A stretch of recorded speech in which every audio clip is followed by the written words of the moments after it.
Si j'ai une spécialisation, ce serait d'accompagner à se réunifier, à réembrasser nos polarités, nos singularités, à les accueillir comme une richesse. Et à partir de là, on peut aller vers une voie d'après, qui est la voie de la réunification.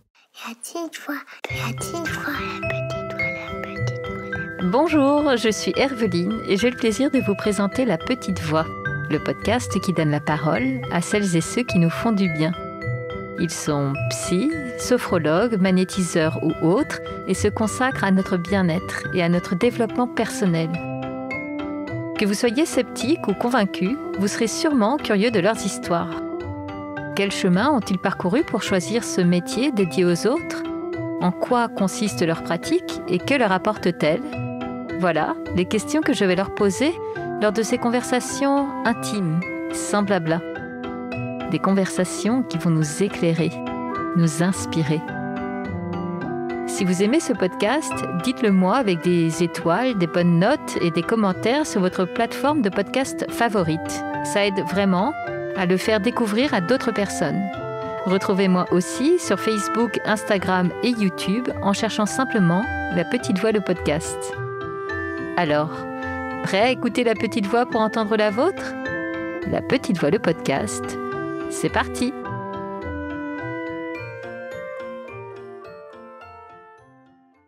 Est-ce que l'on peut être passionné par les sciences tout en ayant une grande fibre créatrice ?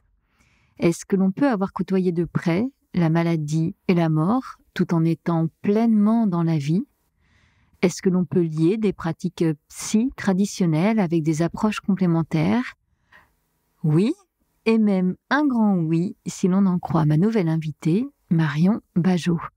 Marion est hypnothérapeute. Enfin, ça, c'est l'étiquette qu'on peut lui mettre s'il en faut une. Mais quand on la rencontre, on évoque finalement plein d'autres sujets, de neuropsy, de coaching, de cohérence cardiaque, de méditation, etc.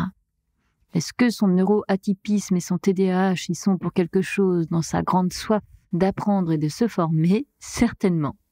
Alors bienvenue dans un épisode riche et foisonnant à l'image de mon invité. Avec Marion, nous allons parler d'une grande sensibilité pas toujours facile à appréhender dans sa jeunesse, d'un parcours professionnel de l'esthétique à la pharmacie et d'une pratique très intégrative. Bonjour Marion, bienvenue dans La Petite Voix. Bonjour Herveline. Je suis ravie de te recevoir dans le podcast. Est-ce que pour commencer, tu peux te présenter en quelques mots, s'il te plaît ? Donc, je m'appelle Marion Bajot, j'ai 44 ans, bientôt 45. J'ai un petit garçon qui a 6 ans et puis donc je suis hypnothérapeute au sens large. J'ai une pratique qui est très intégrative, qui intègre bon nombre d'outils. Néanmoins, l'hypnose reste mon fil rouge, on va dire. Et j'exerce à Audenat dans le Beaujolais et puis bientôt, dans quelques semaines, à Claveyzol, dans la Haute-Vallée d'Azergues. Bon, Marion, moi je suis hyper contente de te rencontrer aujourd'hui. C'est mon amie Sandrine qui m'a parlé de toi en me disant « Herveline, elle est super, il faut que tu la rencontres ». Du coup, tu me reçois aujourd'hui chez toi. Alors vraiment, je suis obligée de vous refaire le topo pour que vous vous imaginiez avec nous. On est confortablement installés chez Marion dans son canapé avec la cheminée qui n'est pas très loin. On a nos tisanes de Noël qui sont là pour nous réchauffer, des bougies pour la déco. Donc, on est trop bien. Et donc, on va parler de ta pratique que tu viens d'évoquer, intégrative. D'ailleurs, avant de lancer l'enregistrement, on était déjà partis dans la conversation, puis on s'est un peu retenu, on s'est dit vite, on enregistre. Par contre, ce que j'aimerais qu'on fasse avant de se lancer dans ta pratique, c'est parler de toi et de ton parcours. Parce que tu as un parcours hyper riche et ça commence d'ailleurs dès l'enfance où tu m'as dit, moi déjà toute petite, j'avais des grandes perceptions. Est-ce que tu peux m'en parler ? C'est vrai que dès l'enfance, je sentais beaucoup de choses. J'étais déjà très en connexion avec ma petite voix, pour le coup, tu vois, et mon univers intérieur. Mais pas que, en fait. Je crois qu'il y a une part de moi qui a toujours entendu les petites voix d'une manière générale. Par exemple, j'adorais, enfant, toucher les pierres. Je passais beaucoup de temps dans des endroits, des monuments ou des choses. En fait, je laissais mes mains courir le long des murs et je touchais les pierres et j'avais l'impression que les pierres me racontaient des histoires. C'était pareil avec les arbres. J'aimais beaucoup aller sur les arbres.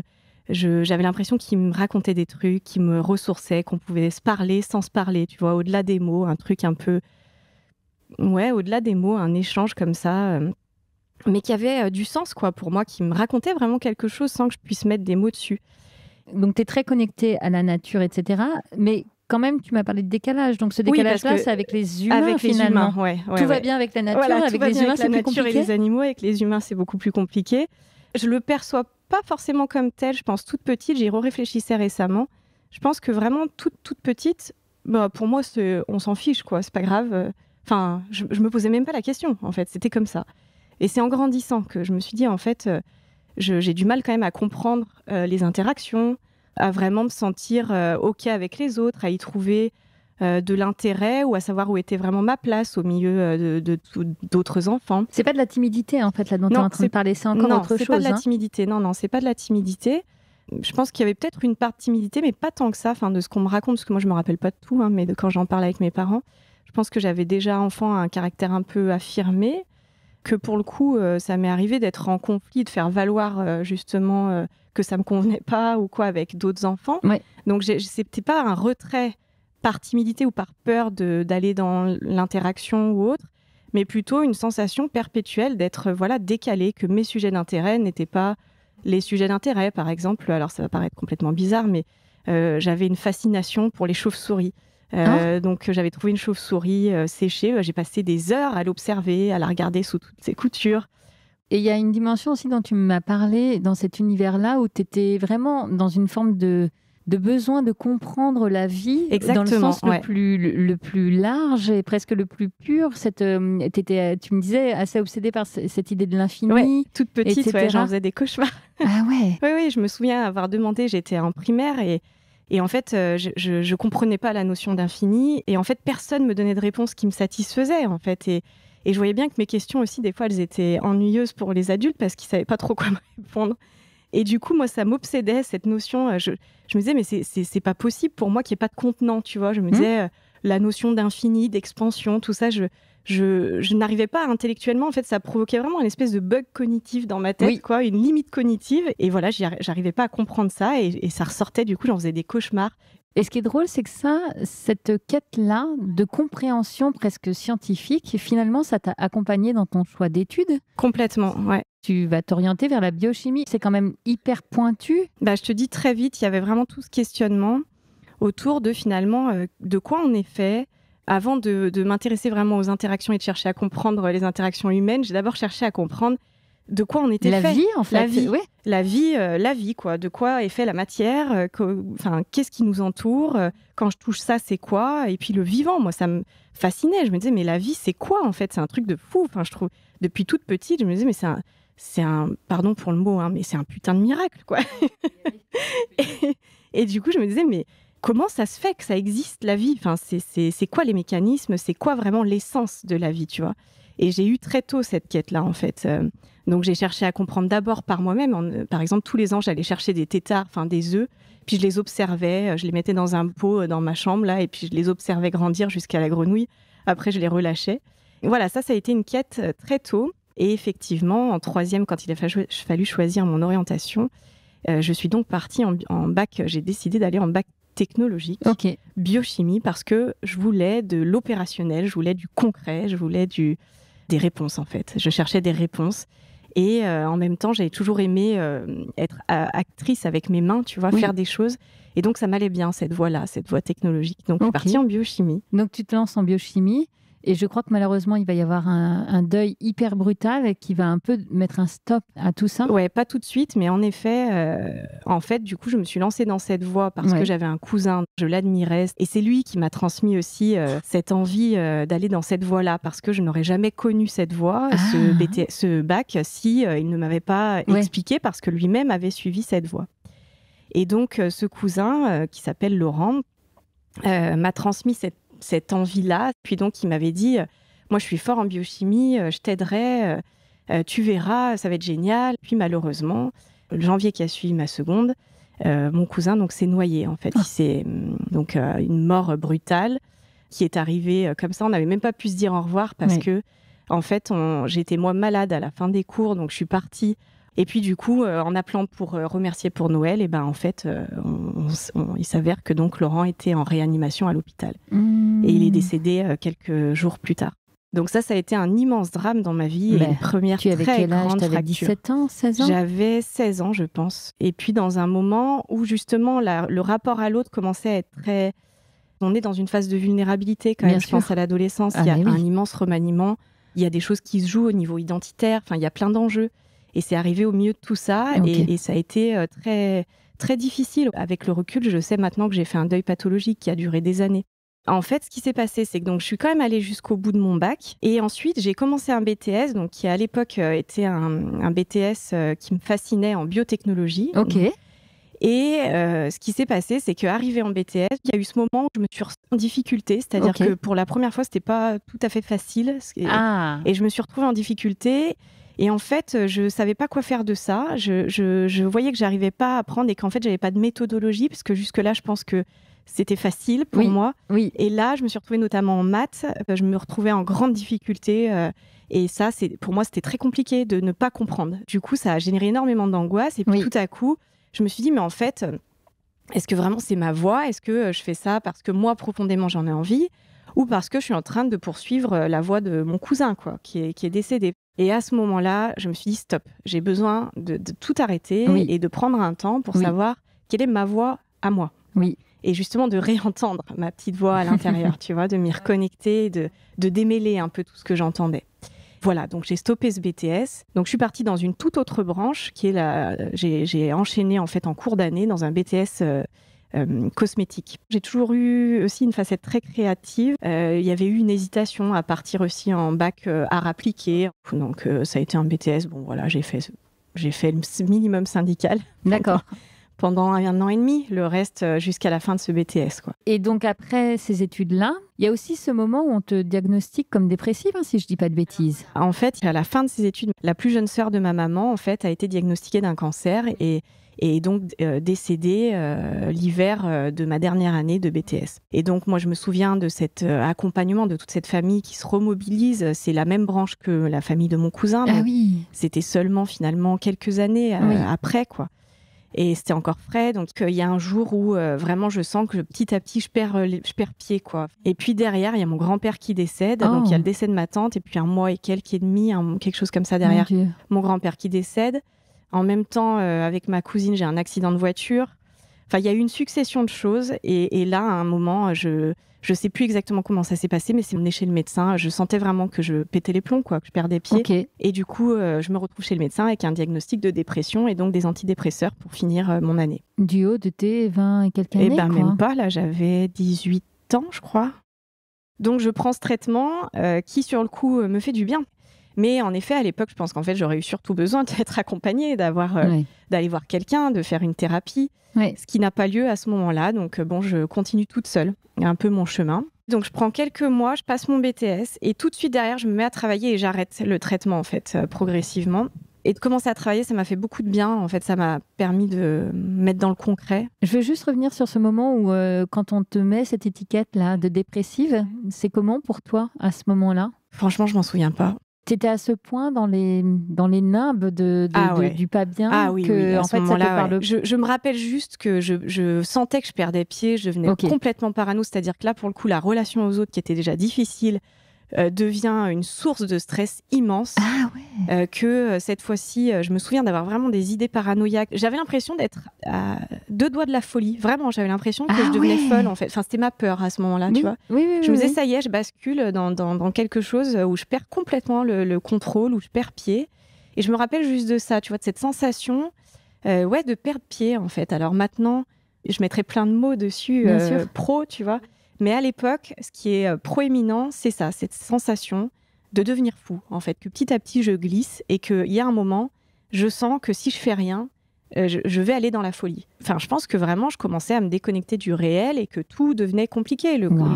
Un espèce de shutdown, de repli comme ça sur soi, d'effondrement, où tout devenait vraiment compliqué, en fait. Et une rupture totale avec un isolement. Enfin, je me rappelle, je restais chez moi, je m'isolais et je pouvais plus sortir, en fait, tu vois. Tout devenait une agression, en fait, voilà.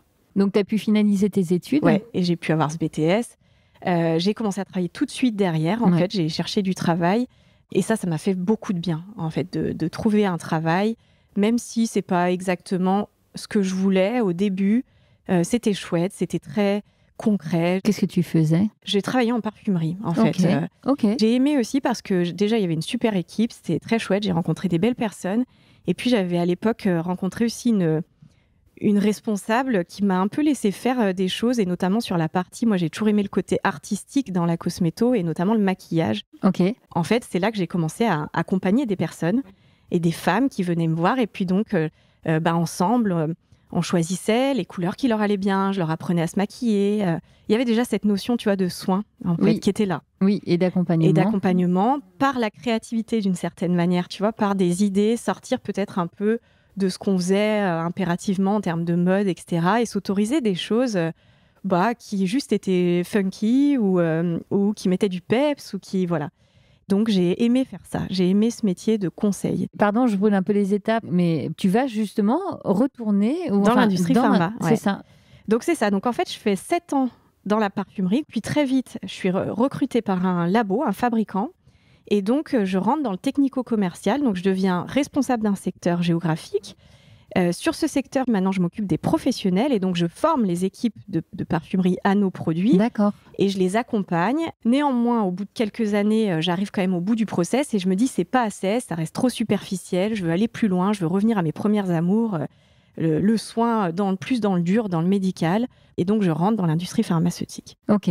Et je suis formée comme déléguée pharmaceutique, et cette fois-ci, je travaille pour un fabricant de médicaments, et je visite les pharmaciens sur la médication familiale, et notamment une partie sur le sevrage tabagique que j'ai adoré. Ok. Du coup, depuis le début de ton parcours pro, quand tu es dans cette parfumerie, jusqu'à ce que tu vis là, ce que tu nous racontes dans l'industrie pharma, tu es en fait quand même dans l'accompagnement. Toujours. Avec les humains, que ce soit sous forme de formation ou de conseils, etc. Mais à quel moment tu te dis, tiens, en fait, c'est quand même vachement sympa.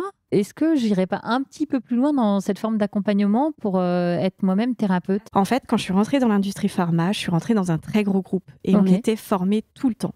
Et du coup, j'ai été formée à la communication, à plein d'outils en fait autour de ça, puisque très vite, après, j'ai été formée à la négociation aussi. Et j'ai adoré ça. J'ai été formée aussi à être formatrice, alors que jusque-là, je le faisais, mais je n'avais pas eu de formation.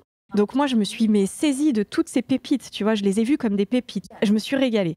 Mais après être rentrée dans cette boîte, je me suis dit, bon, je voyais qu'il y avait des trucs que je n'avais pas réglés, moi, dans mon histoire perso. Il y avait encore plein de choses que je trouvais difficiles, qui me faisaient souffrir.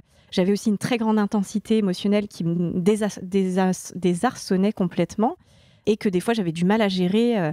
C'était un défi, tu vois, dans la relation justement à l'autre et dans le commercial. Et j'ai beaucoup, beaucoup appris. Ça a été thérapeutique pour moi, vraiment, de me lancer dans le technico-commercial, parce que j'ai été affronter mes démons, quoi, en fait. Parce qu'au gré de tout ça, j'ai appris à en faire quelque chose de cette sensibilité. Et donc, l'étape d'après, ça a été d'aller voir enfin par moi-même un thérapeute. Ça faisait des années que je lisais des livres de psy, que j'essayais de comprendre. Okay. J'avais pris plein de notes, je m'étais auto-analysée, si tu veux. Okay. Et puis, il y a un moment, je me dis, mais là, je suis limitée, il faut que j'aille plus loin. Et maintenant, c'est bon, je gagne ma vie. Je vais m'offrir ça. Je vais me faire accompagner, je vais entamer une thérapie. Et donc, j'entame cette thérapie avec un psy classique qui est donc le fondateur de l'Emmet Analyse. Et donc, ça a été une grande rencontre puisque ce monsieur, donc, qui s'appelle Bruno Dalpalu, je lui rends hommage parce que c'est avec lui, en cheminant avec lui, qu'un jour, je me suis comme réveillée, j'ai eu comme cette illumination que c'est ça que je voulais faire. Est-ce que c'est lui qui t'a permis de comprendre ta grande intensité émotionnelle, ta grande sensibilité, tout ça? Pas encore? Non, pas encore. C'est beaucoup plus tard. Ouais. Ok. Ouais. Mais donc déjà, tu entames ce travail sur toi qui non seulement t'aide toi à titre perso, mais te donne aussi des nouvelles perspectives professionnelles. C'est pas le moment. T'es pas encore prête à te lancer, mais tu sais que tu vas y aller un jour. En fait, j'ai un flash très clairement. Je me rappelle encore de l'endroit, du moment exact. Je me rappelle du décor. Je me rappelle du contexte. Il pleuvait. On était en automne. Et d'un coup, ça me vient comme une évidence et je me vois dans un cabinet. Et en fait, j'ai cette image qui s'impose à moi et je le ressens en moi très, très fort. Mais oui, mais c'est ça, en fait. Je serai thérapeute. Je ne sais pas encore quand, je ne sais pas encore comment, je sais pas tout ça, mais je sais que je serai thérapeute. Donc, à partir de là, je décide de me former. Ok, tu dis ça avec un grand sourire. Est-ce que c'est ce que tu as ressenti sur le moment? Parce qu'on sent qu'il y a un joie, truc... oui, c'est ça. Tu vois, c'était vraiment... Je sais pas, moi j'entends, tu vois, à la fois dans mon environnement personnel et puis aussi au cabinet, dans les gens que je reçois, des personnes qui des fois sont perdues, ne savent pas. Ben moi j'ai eu cette chance, quoi. Alors évidemment que c'est une grande joie parce que depuis toute petite, finalement, j'ai souvent eu des choses comme ça qui s'imposaient à moi. Et ça a toujours guidé ma vie. Ça m'est arrivé, mais plein de fois, des moments où d'un coup, j'ai un flash, où j'ai quelque chose et ça s'impose. Et j'ai cette chance-là, en fait, j'ai l'impression d'être guidée de manière très claire, en fait. Donc tu continues quand même à bosser dans la pharmacie, à former, etc. Mais je commence à me former. Ah, ok. Alors, en parallèle. Comment tu te formes ? Eh ben, je cherche, du coup, quelle est ma voie ? Bah oui. Vers quoi je vais aller ? Avec quel outil ? Comment je vais me former, etc. Donc, je commence par la psychanalyse, je teste des choses, je vais pas tout décrire, la sophro, etc. Je fais un bout de formation par-ci, un bout de formation par-là. Ouais. Mais si je sens que c'est pas juste, encore une fois, je m'écoute. Si je sens que ça résonne pas à 100%, s'il y a un truc qui me gêne, j'arrête. Ok. Donc, je papillonne au début, je teste, d'accord ? Bah ouais. La vie met aussi sur mon chemin des thérapeutes ou des gens en reconversion. Du coup, je décide de m'inscrire en psycho à la fac de Paris 8 qui fait ça à distance. Ok. In fine, j'y trouve pas mon compte non plus, donc j'arrête. Et je m'autorise à ça aussi, à chercher. Mais c'est rigolo parce qu'en fait, tu cherches et même si tu arrêtes, tu as quand même grappillé des infos à chaque fois. Exactement. En fait, à chaque fois, je prends des choses. Ça vient te nourrir. Oui. Et encore aujourd'hui, parce que tu vois, il y a pas longtemps, je rangeais des cours et je suis retombée sur des cours de psychopatho que j'avais fait à Marseille dans une école. Et j'ai pas poursuivi parce qu'il y a un truc qui me gênait. Mais néanmoins, tout ce que j'avais pris à ce moment-là, il y a plein de choses que j'avais notées et qui sont restées et qui enrichissent ma pratique encore aujourd'hui. Et à chaque fois, j'en prends quelque chose, mais si je sens que je suis pas alignée complètement avec ça, je force pas. Et donc, je poursuis comme ça, bon an, mal an, et puis jusqu'à ce que arrive un plan social dans mon entreprise. Et donc, avec ça vient un accompagnement et formation. T'avais quel âge à l'époque ? 33, 34. Donc, à l'époque, du coup, je décide donc de mettre en œuvre ce projet de reconversion. Mais quelque part, je me sens pas encore complètement légitime ou mature pour faire vraiment de la thérapie. Donc, je décide de me former au coaching avec ce même Bruno Dalpalu. Et c'est une de ses formatrices qui nous forme. Et je suis passionnée par ce qu'elle raconte. Tout résonnait, tout prenait place. Et donc, ce qui était ça, c'est que ça réunissait l'homme, mais sous 3 entités. Le corps, l'esprit et l'âme. Et ça, chez moi, ça résonnait. Donc, je fais toute la partie coaching et après, je me dis, je vais poursuivre sur la partie psychothérapie, donc poursuivre. Mais au milieu de ça, il y a d'autres événements en parallèle, puisque donc, dans ma vie privée, il se passe aussi des choses. Je décide de quitter mon ex-mari à l'époque et d'arrêter un processus de PMA dans lequel j'ai été rentrée, puisque j'avais été diagnostiquée stérile. Et donc, finalement, je quitte tout en même temps, mon job, quelques mois après mon ex-mari, et puis je change de ville. Et tout ça, ça intervient dans un contexte où, dans mon projet de coaching, j'avais un peu monté tout un business plan pour créer une activité de coaching pour les professionnels de santé. Et là-dedans, je voulais me former aux outils numériques, je voulais renouer avec ma part créative. Et donc, je démarrais en septembre un titre professionnel en infographie multimédia et web design. Et donc, je pars à Montpellier dans une école pour reprendre mes études et faire cette formation. Donc, je me retrouve finalement à 34 ans à peu près. J'ai tout quitté, ma maison, mon mari, mon job, et je repars à zéro et je retourne à l'école. Et je reconstruis quelque chose dans une autre ville. Et c'est surtout que tu es en train de te reformer doublement, en fait, parce que d'un côté, il y a ce projet d'être thérapeute et en même temps, ce projet de graphisme web. Oui. Et ça peut paraître être un grand écart, mais moi, à l'époque, je sais comment je veux le mettre en lien. Comment ? Je voulais vraiment accompagner les pros. Donc, avec des outils vraiment orientés sur l'humain et en même temps être dans l'opérationnel, parce que c'est toujours aussi ce que j'ai bien su faire. Il faut que ce soit concret. Voilà, il faut que ce soit concret et il faut qu'on en fasse quelque chose, que ça ne reste pas de la théorie. Donc, du coup, je m'étais dit, je vais les accompagner. Ces gens-là, j'avais observé en les fréquentant pendant 6 ans dans mon ancien job, en fait. Je m'étais dit souvent, c'est des scientifiques, ils ont un cursus, des gens du soin, du milieu médical, avec une orientation plutôt scientifique. Ils ont beaucoup de mal à intégrer la facette business, en fait, dans leur activité. Ça pose des questions éthiques, etc. Et donc, ils les opposent, ces facettes-là. C'est comme si on était soit dans le business, soit dans le soin. Et pour moi, en fait... Comme les thérapeutes. Eh oui, comme les thérapeutes. Et pour moi, depuis le début, je crois qu'il y a une voie qui peut réunir tout ça. Mais bien sûr. Et depuis longtemps, de toute façon, mon job, c'est de réunir les choses, de les décomplexifier, de tirer parti des singularités pour ensuite aller vers la réunification des polarités. Et du coup, là, je vais vraiment utiliser les outils que j'ai appris en coaching, etc., jusqu'en 2016, où, je m'en rappelle aussi encore, où là, toujours dans ce projet, qui est toujours là en toile de fond, de m'installer après comme thérapeute pour les particuliers, je rencontre l'hypnose. Grande rencontre. Comment tu la rencontres, l'hypnose, justement ? Franchement, je m'en rappelle plus. Ok. Je ne me souviens pas si j'ai fait d'abord une séance pour moi et qu'ensuite, du coup, j'ai voulu me former. Je me souviens juste de la formation. À nouveau, j'ai cette sensation de waouh, mais quel outil, mais quel truc puissant. Enfin, et puis, à nouveau, j'ai l'impression que ça réunit chez moi tout ce que j'aime, tout ce que je suis, ça résonne, tu vois. Donc, je me forme. Puis finalement, j'avais prévu de faire que le technicien. Et c'est tellement un waouh que je réorganise tout mon agenda pro pour poursuivre avec le praticien. Okay. Et puis après, je commence à intégrer l'hypnose dans mes accompagnements pro. Donc là, on est en 2016 et je me rends compte que dans mes accompagnements pro, il y a toujours un moment où hop, ça dévie un peu, ça s'ouvre des fois vers le perso, tu vois.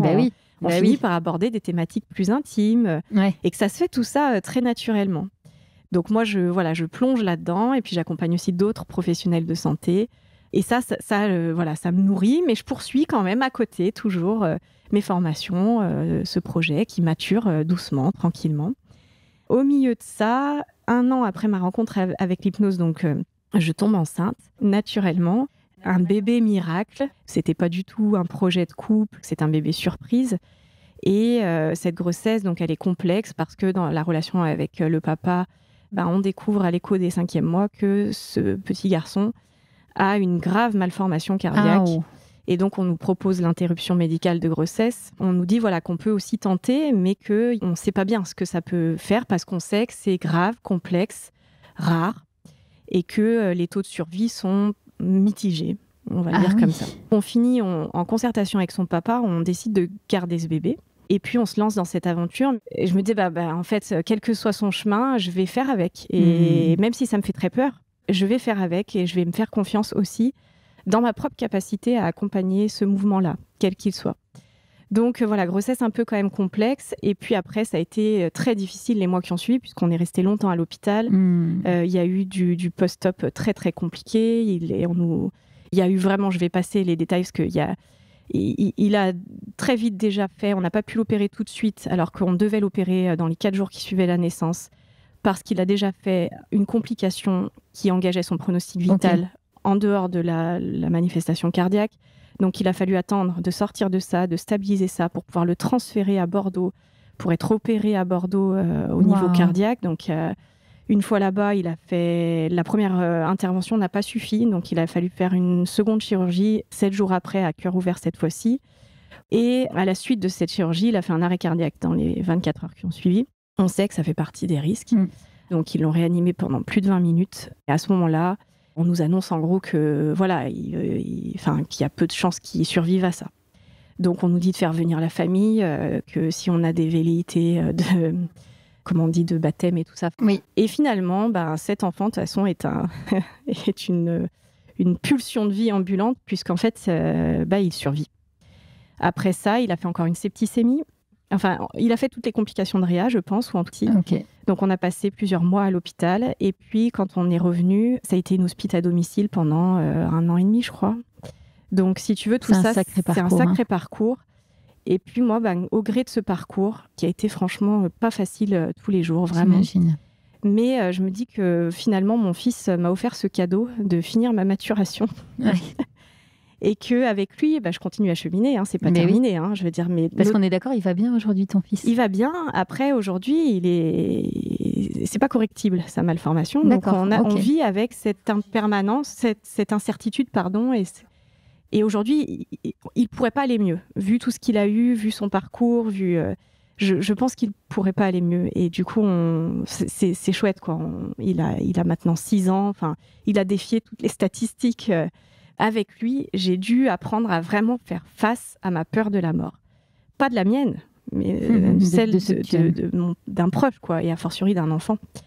Et donc, j'ai fini un peu, je pense, de maturer avec lui. Et bien sûr, au long de tout ça, je le dis pas, mais tout du long, je me suis fait accompagner par des thérapeutes divers et variés. D'accord. Et notamment beaucoup avec l'hypnose. Ok, donc tout ça, ça t'a fait, comme tu le dis, grandir, cheminer, réfléchir sur toi pour devenir aussi la thérapeute que tu es maintenant. À quel moment tu as lancé ton activité pour te dire là, ça y est? Quand j'ai repris le travail, en fait, la naissance après la naissance de mon fils, j'ai recommencé des accompagnements pro. Et puis, ça s'est fait naturellement qu'un de ces accompagnements pro a dévié en accompagnement plus perso. Okay. Et cette fois-ci, je me sentais prête. C'était donc, j'ai dit oui. Ouais. Et de là, de bouche à oreille, en fait, on m'a demandé. C'était en 2019, si je ne dis pas de bêtises. Donc ça, c'est 2019. Ouais. Les particuliers, les premiers particuliers, c'est 2019 sur un travail plus thérapeutique. Et je reçois donc des personnes là-bas à Lyon. D'accord. Avant qu'on en vienne à ta pratique, sur laquelle il y a plein de choses à raconter, mais quand même, on est obligé de revenir là-dessus dans ton parcours à toi. À quel moment on pose sur toi ce diagnostic de hypersensible, HPI, TDAH? D'ailleurs, tu m'aideras à démêler tout ça après, parce que moi, j'ai du mal à m'y retrouver. Mais à quel moment c'est clair pour toi? Et du coup, tu comprends cette sensation de décalage qu'on évoquait tout à l'heure, qui est là depuis l'enfance, en fait. En fait, donc, comme je t'ai dit, en 2010, j'ai ouvert donc cette voie thérapeutique avec ce monsieur. Et après, je n'ai eu de cesse, en fait, de travailler sur moi. Donc, de différentes manières, aussi bien avec des thérapeutes, mais aussi, je ne te l'ai pas dit, mais j'ai aussi fait tout un parcours dans la méditation. J'ai fait plusieurs retraites bouddhistes. Je suis partie aussi en retraite à Bali. Enfin, j'ai eu aussi ce parcours-là. J'ai cheminé sur ce plan aussi peut-être plus spirituel à côté.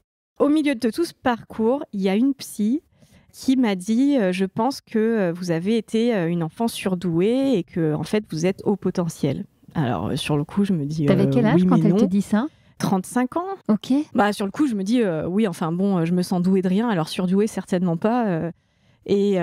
Voilà, je poursuis pas. Néanmoins, il y a quand même un truc qui germe. Et puis un jour, j'entends une émission sur France Inter sur justement la douance. Et en fait, je fonds en larmes et je me dis mais oui, en fait, c'est moi. Ça me ressemble quoi. Enfin, en tout cas, j'ai l'impression que pour la première fois, on décrit des choses que j'ai vécues ou que je ressens. Bon, j'en fais pas plus quelque chose. En 2020, mon frère, en fait, m'appelle un jour et me dit je crois que ça y est, je sais ce que j'ai, je comprends ce qui m'arrive et pourquoi je suis comme ça. Je crois que j'ai un TDAH. Et je dis OK. Donc, en fait, après notre échange, il me raconte, lui, ses vécus. Tu peux me rappeler ce que c'est le TDAH? Trouble déficit de l'attention avec hyperactivité. Ce qui peut être sans hyperactivité. D'accord. TDA, TDAH. OK. Et donc, je me renseigne. En lisant des trucs, je me dis, mais punaise, il y a quand même aussi des choses qui résonnent chez moi, quoi. Et donc, je décide de franchir le pas. Je me dis, j'en ai marre de me poser des questions, de savoir est-ce que je suis ci, est-ce que je suis ça, est-ce que... Et donc, je vais voir une neuropsy et puis je me fais bilanter. Je fais après aussi les tests pour le TDAH et il s'avère donc que j'ai HPI. Ok. Donc, c'est confirmé. Je comprends plus de choses, je lis beaucoup. Je me rappelle que ça m'a quand même bien brassée parce que d'un coup, enfin, on tient un truc. Donc oui, il y a un côté quand même où ça soulage, où on se dit, bon, je ne suis pas un uluberlu complètement timbré. C'est ça, en fait. Je comprends. Je comprends mieux certaines de mes spécificités et du coup, je vais peut-être pouvoir en faire quelque chose, quoi. Mais en attendant, ça donne aussi cette sensation d'avoir perdu du temps parce que à ce moment-là, j'ai 41 ans. Donc c'est tard. En tout cas, ça correspond tout ça à un moment où, de toute façon, je prépare l'ouverture de ce cabinet. Enfin, c'est vraiment là dans les tuyaux, c'est imminent. Donc voilà, je me passionne en fait pour le cerveau, pour les troubles du neurodéveloppement. Et ça vient encore une fois enrichir cette pratique qui n'a de cesse de s'étoffer, tu vois. On en vient, après ce parcours-là hyper riche, à ta pratique d'aujourd'hui. Avec tout ce parcours-là, comment tu l'as décrit ta parcours aujourd'hui? Parce qu'on a commencé hyper soft en disant hypnothérapeute. Bon là, vous l'aurez tous compris, maintenant qu'on en sait plus sur Marion, c'est bien plus que juste hypnothérapeute, même si c'est déjà très bien. Il y a un moment, il fallait quand même résumer. J'avais pas envie d'accumuler justement... tu vois, justement, quand on parle de neuroatypie, je me dis que j'accumule déjà suffisamment d'étiquettes. Et en même temps, j'ai pas envie de me résumer à une collection d'étiquettes parce que, comme tout être humain, je suis bien plus qu'une collection d'étiquettes. Du coup, j'ai décidé que l'hypnothérapie, c'était mon fil rouge et pas mon étiquette. Ok. Et que c'est ce qui lie le reste, en fait. Enfin, c'est autour de ça que je fais converger les choses, tu vois. C'est comme un axe, en fait, autour duquel les choses viennent s'organiser. Ok. Enfin, je me définis comme hypnothérapeute, Oui. mais en effet, ma pratique, elle est intégrative puisque elle est enrichie par plein d'approches, en fait. Ok. Et finalement, tout ce parcours, toutes ces formations, on n'a pas à tout citer, ce serait trop long, mais enrichissent ma pratique. Je n'ai de cesse de me former. Je suis actuellement du coup un master en neuropsychologie en distanciel. Je suis d'autres formations, enfin je ne vais pas les détailler, mais je me forme en continu. Et tout ça fait que ma pratique, elle est en évolution. Une des qualités de ta neuroatypie, c'est ce goût-là de l'apprentissage et le besoin d'apprendre. Ouais. Mais du coup, ce qui est génial, c'est qu'aujourd'hui, dans ta pratique de thérapeute, tu peux mettre sur la table, au gré des besoins de la personne avec qui tu es, tel ou tel outil. Est-ce que ça veut dire que quand tu reçois un patient, tu ne sais pas du tout quel outil tu vas utiliser ce jour-là? Tant que je ne l'ai pas rencontré, non, je ne sais pas. Alors déjà, j'ai toujours en tête, je ne sais plus quel thérapeute a dit ça. En fait, on commence à pouvoir entrer dans un accompagnement pur quand on cesse de vouloir quelque chose pour l'autre. Et du coup, c'est une posture que je travaille, de ne pas vouloir à la place de l'autre.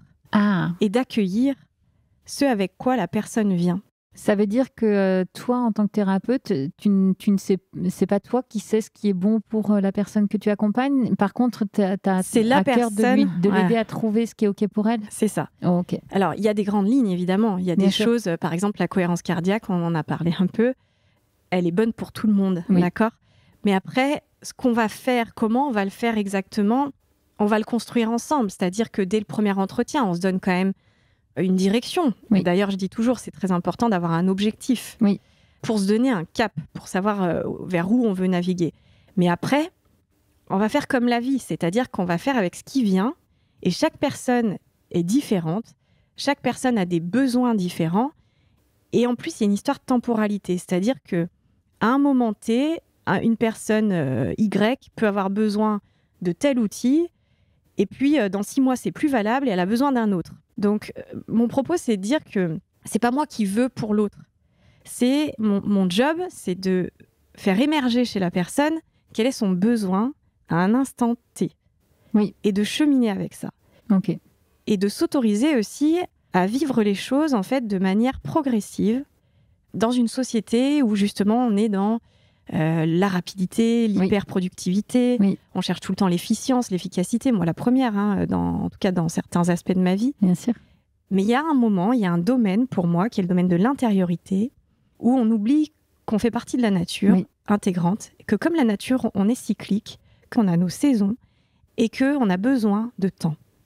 Que beaucoup de choses demandent de la maturation et que chacun a sa propre vitesse. Que ma vitesse, mon rythme intérieur n'est pas celui de mon voisin, n'est pas le tien. Et que, en fait, tout ça, c'est à respecter. Tu t'adaptes vraiment. En fait, en t'en parlant, d'ailleurs, je danse en te le disant, parce que je vois ça comme une danse avec la personne que tu accueilles, où tu vas, toi, essayer de... Il y a vraiment quelque chose de très sensible là, à sentir la personne que tu as en face de toi. Qu'est-ce qui est OK pour elle là maintenant? Quel outil va être le plus adapté à son besoin du moment, etc. Et puis sortir de ma zone de confort. Et je l'ai fait aussi au début, de dire, tiens, il y a telle problématique, je vais partir sur telle approche thérapeutique, on va faire ça, on va renforcer le moi. En fait, aujourd'hui, j'essaye vraiment de sortir de ça pour laisser exister ce qui est là et me dire que quoi qu'il arrive, je serai capable d'accompagner la personne dans ce qui vient. Et justement d'ouvrir un dialogue beaucoup plus vaste où c'est l'autre en fait qui sait ce dont il a besoin, c'est l'autre qui sait où il a besoin d'aller, quand bien même c'est inconscient, il sait au fond de lui. Oui. Et moi, je ne sais rien. Et je veux juste l'aider à, 1, révéler ce dont il a besoin, et 2, mobiliser ses ressources, aller les connecter et les mobiliser, puis les mettre en œuvre. D'accord ? Et pour moi, il y a 3 phases. Il y a vraiment cette phase introspective, puis connexion aux ressources, puis matérialisation dans le concret, quoi. Et du coup, les personnes aujourd'hui qui viennent te voir, est-ce que tu dirais qu'il y a des cas et les raisons pour lesquelles on vient te consulter, ou au contraire, pas du tout? Est-ce que le fait que toi, tu sois neuroatypique en attire d'autres? Oui. Comment ça... Oui, j'ai une partie de ma clientèle qui est neuroatypique et j'aime beaucoup les accompagner. On m'a souvent demandé pourquoi je ne me spécialisais pas. Parce que la neuroatypie, pour moi, comme toute autre différence, elle est intéressante à connaître, pour connaître, encore une fois, ce qui fait de nous un être singulier, nos modes de fonctionnement, pour ensuite juste se libérer de certaines aliénations. Aliénation à la norme, aliénation à différentes choses, d'accord ? Mais ça, c'est valable pour les neuroatypiques, mais ce process, il est valable pour tout le monde en réalité. Et il n'y a pas que les neuroatypiques qui ont besoin d'accepter leurs différences, on est tous singuliers. Au-delà d'être neuroatypique, tout le monde est singulier, tout le monde a de multiples facettes, tout le monde est rempli de contradictions. On a tous plein de polarités et plein de dualités. Et aujourd'hui, mon accompagnement, si j'ai une spécialisation, ce serait d'accompagner à se réunifier, d'accompagner à réembrasser nos polarités, nos singularités, à les accueillir comme une richesse, en fait. Nos singularités ne sont pas ce qui nous différencie les uns des autres. Elles sont ce qui fait notre richesse. Et à partir de là, une fois qu'on a intégré ça, on peut aller vers une voie d'après, qui est la voie de la réunification. Qu'est-ce qui nous rassemble au-delà de nos singularités ? Qu'est-ce qui fait que toi, moi et tous les êtres humains sur cette planète, on a des choses en commun ? Au lieu de toujours voir ce qui nous différencie, je pense qu'il faut en passer par là pour se révéler à nous-mêmes. Oui. Qui est-ce qu'on est ? Quelles sont mes forces ? Quelles sont mes ombres aussi ? Et puis à un moment donné, embrasser tout ça, le mélanger dans un grand truc, le remettre en lien et en sortir une unité qui elle-même peut faire partie d'une unité plus grande, tu vois ?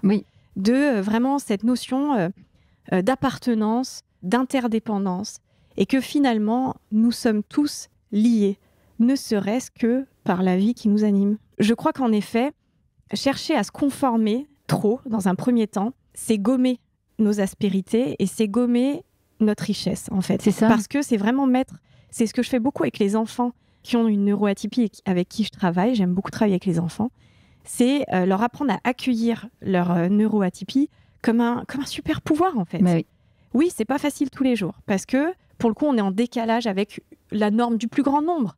Mais la norme du plus grand nombre, elle va bouger. Je veux dire, ce qui est aujourd'hui une différence ou une atypie ou quelque chose hors norme, demain sera peut-être la norme. Enfin, moi, j'espère d'ailleurs, tu vois.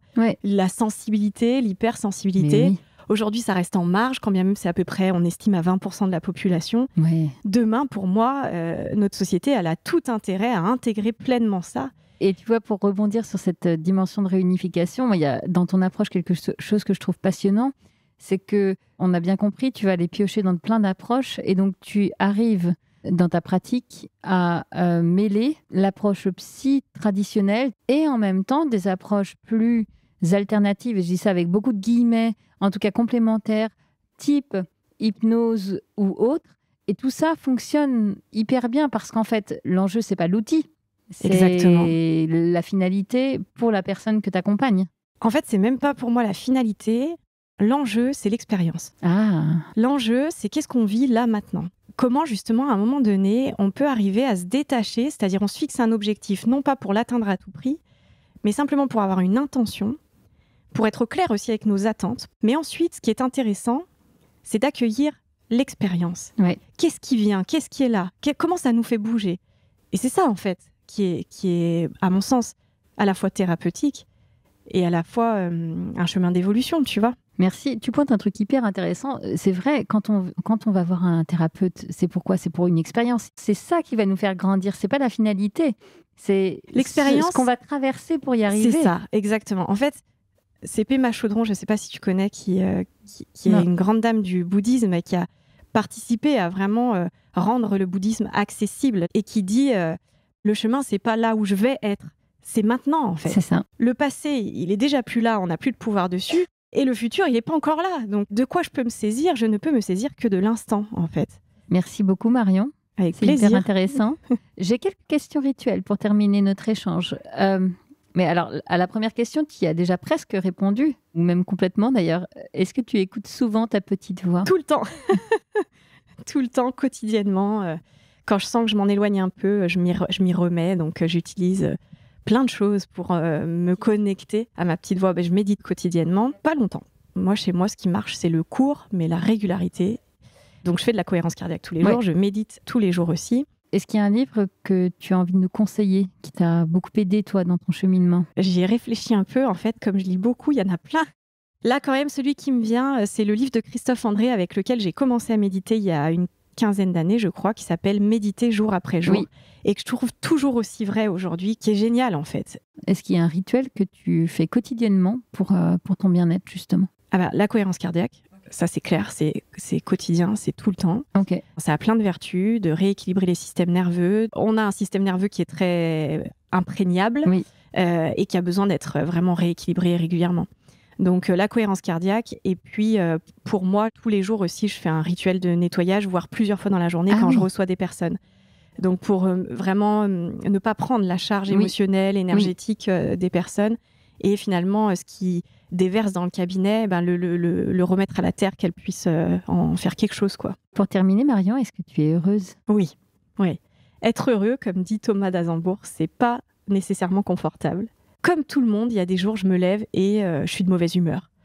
Comme tout le monde, il y a des jours, je me mets en colère parce qu'il y a des trucs qui me gonflent. Comme tout le monde, il y a des jours, je me lève et j'ai pas le mojo, quoi. Je suis moins bien. En fait, je suis fatiguée. Ça fait partie de la vie. Et fondamentalement, derrière ces nuages, il y a le ciel, quoi. Le ciel, lui, il est bleu, quoi qu'il arrive. C'est-à-dire que même dans les moments où ça va pas, où c'est plus difficile, où, je sais que ça passera. Tout passe, toujours, en fait. Il y a aussi cette notion d'impermanence, tu vois. Merci Marion, merci beaucoup. Avec plaisir. Est-ce que cet épisode avec Marion vous a plu ? Personnellement, ce que j'en retiens, c'est d'envisager les soins thérapeutiques dans une globalité. Les approches ne s'opposent pas les unes aux autres, et au contraire, on peut les lier entre elles, aller piocher dans celles qui résonnent le plus à l'instant T. Et de tout cela, on en ressort plus riche. Je crois beaucoup en cela, et quand je vois autour de moi beaucoup de thérapeutes se former à beaucoup de nouveaux outils en permanence, eh bien je me dis que c'est certainement le sens de la marche. La Petite Voix, le podcast, c'est fini pour aujourd'hui. Si cet épisode vous a plu, s'il vous a inspiré, alors dites-le moi avec des étoiles, des bonnes notes et des commentaires sur votre plateforme de podcast favorite. Ça aide vraiment à faire découvrir La Petite Voix à d'autres personnes. Retrouvez-moi aussi sur Facebook, Instagram et YouTube en cherchant simplement La Petite Voix, le podcast. D'ailleurs, c'est sur ces pages que je vous raconte les coulisses de ma rencontre du jour et que vous trouverez toutes les références de l'épisode. Une dernière chose qui me tient vraiment à cœur, je serais ravie d'échanger avec vous sur vos impressions, de recevoir vos questions et vos suggestions sur les invités que vous aimeriez entendre. Alors, n'hésitez pas à m'écrire. Merci beaucoup et à bientôt sur La Petite Voix.